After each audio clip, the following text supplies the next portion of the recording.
JB, tuende into a first topic, yeah? Ambapo tunaongea kuhusu TV programming. And I think everyone anaweza kuwa na opinion about the kind of programs tunaona on TV today. Yeah, na swali kubwa kweli ni kama ina build our morals or not. But the first question nataka kuuliza ni what is your take on the kind of programs ambazo ziko on TV nowadays? Some of them are so educative and to specific groups, others are not. For example, kuna zile zingine watoto wakiona haziwapati ile to be a role model. Ni jioni saa zile wazazi wanafaa kuwa na watoto wao, amwezi angalia TV sababu zile ziko huwezi angalia na watoto. Most of the program at least zina educate, especially in the early morning paka ifike around 6 hapo. Lakini now from 7 inakuwa shagala bagala, mambo inakuwa haribika.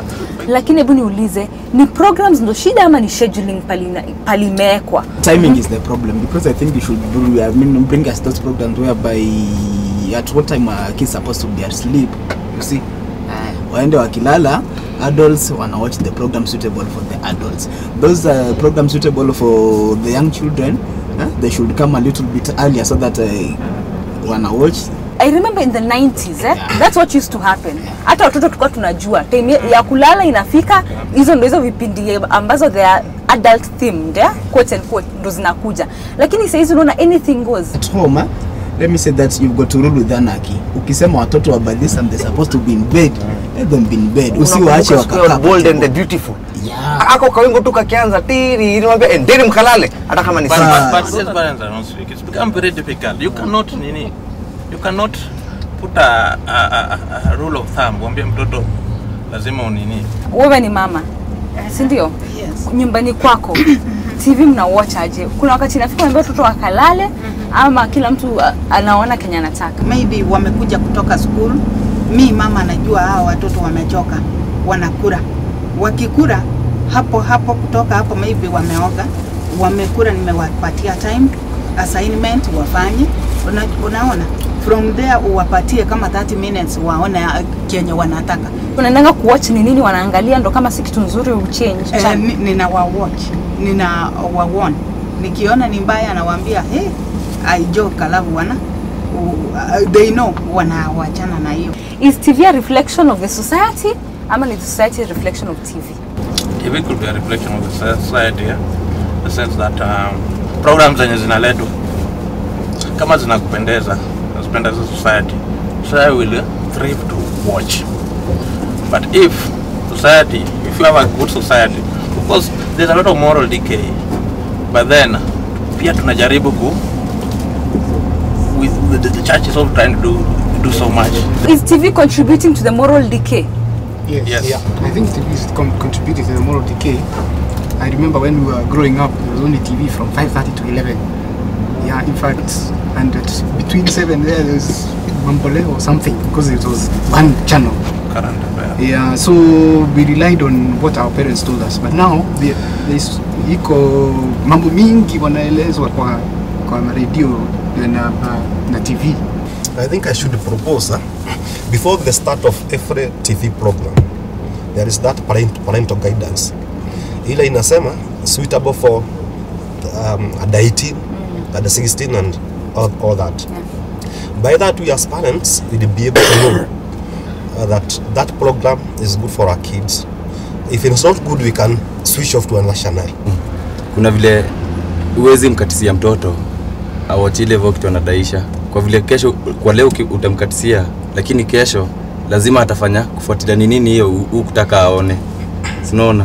Kwa hivyo lazima mtoto atafanya kuchunguzia sana na itambidi ataona. Lakini hata watu wazima wanakuwa affected sababu wakiangalia kwanza hizo masopo wanabadilisha maisha yao, wanaona hata mimi niko na shida hii nitafanya kama yule. Marriages are being broken. Yeah. You never brought me flowers like Alejandro. Yeah. You never treat me like that. It's a good example. I have a brother of mine is in class 5. Na akiona hivyo akina Eminem napata pia anafanya hivi, anachukua vitu anaweka hapa. You see something of that sort. Sawa, tutaendelea na hii mada very shortly, lakini kwa sasa let's watch a small clip tumetengeneza ikiwa na maelezo zaidi.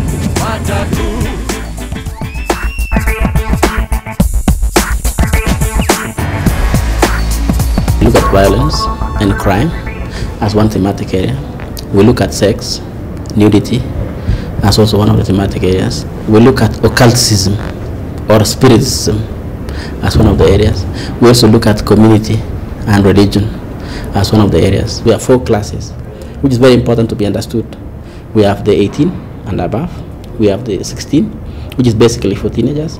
We have PG, which requires parental guidance, and we have also gender exhibition. So it's not enough to classify a program for a broadcaster because it comes anytime. That's why it's good to include that watershed period, which is now a legal item, right, according to our laws. And our law is that watershed is between 5 in the morning to 10 p.m. Of course, programs that we see in TV affect our worldview or affect even how we behave. You're looking at 2 things there. You're looking at the future in terms of we as African people and a society of Kenyans and building our own culture as Kenyans. But you're also looking at also promoting our own local industry. We will not do everything in one go. We will go slowly. So I will say yes, it affects, programs actually affect the worldview of our growth. And one of the things we are doing is to encourage local content. And in fact, if you look at local content, when you ask people to do local content, you will not have pornography. We will not wait for anybody to come and tell us that is wrong or this right. It is you and me. It is we, the Kenyans, to design our future for our own children. Let's look at local content versus foreign content. Do you think tuko na enough local content ambayo pia ni educative, or do you think more should be done? Local content is not as influential as the Western content, negatively influential, but we can still do more. And tukifanya hivyo tuna improve the local talent. We give the youth employment, and I think TV has gone so far, has really improved because now we have more channels and they're embracing the local talent more, and it's a good thing. Nataka kurudia point kidogo hapo alisema ukiswitchia mtoto off program fulani atataka kurudi behind your back angalia ni nini hiyo ulikuwa unamswitchia off. Kwa hivyo afadhali muache a watch. Do you agree or I agree. They say that the forbidden fruit is always sweetest. So mtoto atataka kujua hata mtu mzima, maybe your husband, as wives, your husband tells you sitaki kukuona ukiwatch your program. So zile hayuko, you will watch it. The same thing applies to kids. I don't want to see you watching that program. When you're not there, the house girl will not be able to control them because that a house girl atataka kuiona. So she will sit with them, now I watch behind your back. And it will be as one thing. You will come to the house, you will not know anything happened. So but see, what can you do as a parent? You can remove the TV from being the only source of entertainment that we have in the house. Can we have games? Can we have story times? Can we have debates in the house? Instead of every time you come and you are watching that small box. Fadhali za kanisa zingine zinaleta watoto wanaingia katika Biblia, wanajua kuna pale kuna vitu wanapata za CRE wanaland. Hiyo ingekuwa vizuri sana. Kuna zingine zikionyeshwa kwa TV those programs inafika mahali inajiandika do not try this at home, na mtoto tayari ameona. So hiyo inamaanisha vipi? Do not try this at home, na mtoto ameona. Unakumbuka forbidden fruit. Yeah. So doesn't make sense. Kama restoring wamepigana mpaka maisana naonaga akifanya hivi ikiendelea, so nashindwa he can turn against me. Watoto wangu walikuwa wanaamka asubuhi wanaenda kuangalia TV. Nikasema hapana, lazima mfanye kazi yenu mpaka saa 4 in the morning on every day except Saturday. Saturday ndio mtaanza kuona cartoon. In the morning they can switch on in the morning, but every other day up to 10 o'clock they cannot watch. Then nikaona hata ikifika hiyo saa 4 hata hawataki kuona hiyo TV. It's up to the wewe consumer. You think what is good for you and good for your family. So panga timetable hata kwa nyumba pia. Kids are supposed to do this. Sisemi tunawakazia, but if you want to bring up that child akuwe mtoto mzuri na unajua pia atakuwa nasaidika maishani ngapo mbeleni, you must do something. Both the parents at home, the family at home, and the government, the media should at least try and regulate.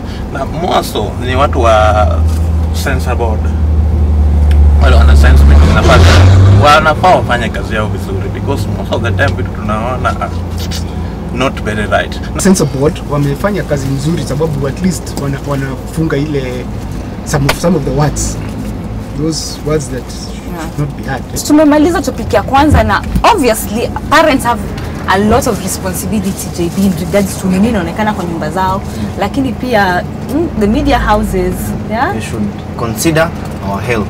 Kama mimi nimekonda hivi kwa sababu niko vizuri na kula sapa, alafu advertisers zinakuja ati choo chako kimeng'ara.